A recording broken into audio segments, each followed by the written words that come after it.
বন্ধুরা, সত্যিই কি মোহনবাগান রবসান রবিনোকে সই করছে? রবসান রবিনোকে কি একান্তই মোহনবাগানের সই করাটা উচিত? কার পরিবর্তে রবসানকে সই করছে? এবং তাহলে কি ডিমি পেড্রোটস বাদ যাবে? সমস্তটাই আপনাদের জানাবো। তাই বন্ধুরা, আপনাদের রবসান রবিনোর জন্য কনফার্ম হওয়ার জন্য ভিডিওটা কিন্তু শেষ পর্যন্ত দেখতে হবে। এবং যারা চ্যানেল নতুন আছেন সকলকে একটাই অনুরোধ করে রাখবো, যেহেতু এখানে আপনারা খেলার সমস্ত রকম আপডেটস পেয়ে যাবেন, তারা অবশ্যই পাবলিক ভিউ কলকাতা চ্যানেলটিকে সাবস্ক্রাইব করে বেল আইকন প্রেস করে অল করে রাখবেন। তাহলে বন্ধুরা, এই জন্যই হয়তো মোহনবাগান চ্যাম্পিয়ন। যেইখানে এখনো অবধি টুর্নামেন্ট শেষ হয়নি, সিজন শেষ হয়নি, সেখানে কিন্তু অলরেডি মোহনবাগান বিদেশি প্লেয়ারকেও কথাবার্তা পুরোপুরি ফাইনাল করে নিয়েছে। হ্যাঁ বন্ধুরা, রবসান রবিনো তার সঙ্গে কিন্তু মোহনবাগান অ্যাডভান্স কথাবার্তা চালাচ্ছে এবং এই মুহূর্তে দাঁড়িয়ে বলতে পারি প্রায় 80% কনফার্ম হয়ে গেছে যে রবসান রবিনোকে মোহনবাগান সই করবে। তো সই তো করবেন রবসানকে। রবসান কি একান্তই মোহনবাগানের খুব একটা দরকার ছিল?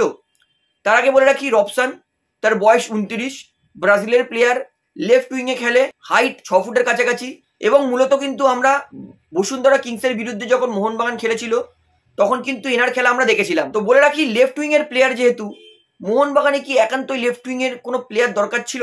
কারণ অলরেডি কিন্তু সেখানে লিস্টন কোলাসো, আশিক কুরুনিয়ানের মতো ভালো প্লেয়ার ছিল এবং আমি মনে করি যে লিস্টন কোলাসো কোনো বিদেশির থেকে কম নয় লেফট উইংয়ে। যদি আমি এক্সাম্পল দিই, নোয়া সাদুই তিনি যেরকম অপারেট করেন, বাঁদিক বরাবর ঢুকে স্ট্রাইক নেন বা বাঁদিক বরাবর ঢুকে পাস দেন, যেটা লিস্টন কোলাসো করে সেই কাজটাই কিন্তু রবসান রবিনোও করে। বসুন্ধরা কিংসের বিরুদ্ধে মোহনবাগান যে কটা ম্যাচ খেলেছিল সে কটা ম্যাচে আমি তাই দেখেছিলাম যে রবসান বাঁদিক থেকেই অপারেট করছে।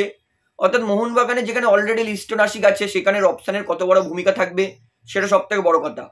তারপরে বলবো যে মোহনবাগান কিন্তু এই মুহূর্তে দরকার ছিল অ্যাটাকিং মিডফিল্ডার। রবসানকে কি তাহলে মোহনবাগান অ্যাটাকিং মিডফিল্ডার হিসেবে ইউজ করবে? কারণ এইটুকুনি তো মনে হচ্ছে যে গ্রেগ স্টিওয়ার্ট তার পরিবর্তেই রবসান রবিনোকে নিয়েছে। তো রবসান তিনি কিন্তু ফরওয়ার্ডের প্লেয়ার। তার মানে ইন্ডিকেট কি করছে যে মোহনবাগান কি অ্যাটাকিং মিডফিল্ডের কোনো প্লেয়ার নতুন সই করবে?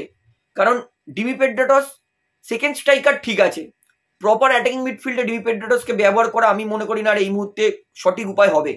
কারণ ডিমি সেকেন্ড স্ট্রাইকার ঠিক আছে, ফরওয়ার্ডকেও হেল্প করে, অ্যাটাকিং মিডফিল্ডেও হেল্প করে, গোলও করতে পারে। সেকেন্ড স্ট্রাইকারের জন্য ডিমি পারফেক্ট।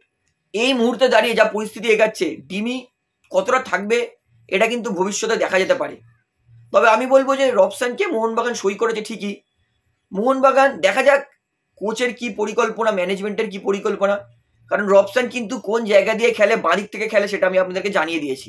কারণ মোহনবাগানের টার্গেট কিন্তু এএফসি, তাই হতে পারে মোহনবাগান রবসানকে এএফসির জন্য শুধু সই করতে পারে। কি পরিকল্পনা চলছে মোহনবাগান ম্যানেজমেন্টের সেটা আপাতত ম্যানেজমেন্টই জানে। তবে এইটুকুনি বলতে পারি, মোহনবাগান এই জন্যই চ্যাম্পিয়ন, যেখানে অন্যান্য দল এখন অবধি কথাবার্তা চালাচ্ছে কাকে নেবে ভাবছে, সেখানে টুর্নামেন্ট শেষ হয়নি, মোহনবাগান কিন্তু সিজন শেষ হওয়ার আগেই রবসানের মতো ভালো তাগড়া মানের বিদেশিকে সই করেছে। তো আমি এইটাই বলবো, এই জন্যই কিন্তু মোহনবাগান চ্যাম্পিয়ন। তো এই বিষয়ে আপনার বক্তব্য কি আমাকে অবশ্যই কমেন্টে জানাবেন এবং আপনার কি মনে হয় রবসানকে কি মোহনবাগানে সই করা উচিত ছিল সেটাও কমেন্টে জানাবেন। এবং এই ভিডিওটা শেয়ার করে বন্ধুদেরকে জানাবেন যে রবসানকে কেন সই করছে, রবসান কোথাকার প্লেয়ার এবং রবসানের দরকার ছিল কিনা মোহনবাগান দলে। তাহলে বন্ধুরা, ভিডিওটা এখানে শেষ করছি। আশা করি ভালো লাগলো। তো ভিডিওটি ভালো লাগলে অবশ্যই লাইক করুন, কমেন্ট করুন, শেয়ার করুন এবং চ্যানেলে যান নতুন আছেন সকলকে একটাই অনুরোধ করে রাখবো, যেহেতু এখানে আপনারা খেলার সমস্ত রকম আপডেটস পেয়ে যাবেন, তারা অবশ্যই পাবলিক ভিউ কলকাতা চ্যানেলটিকে সাবস্ক্রাইব করে বেল আইকন প্রেস করে অল করে রাখবেন। ধন্যবাদ।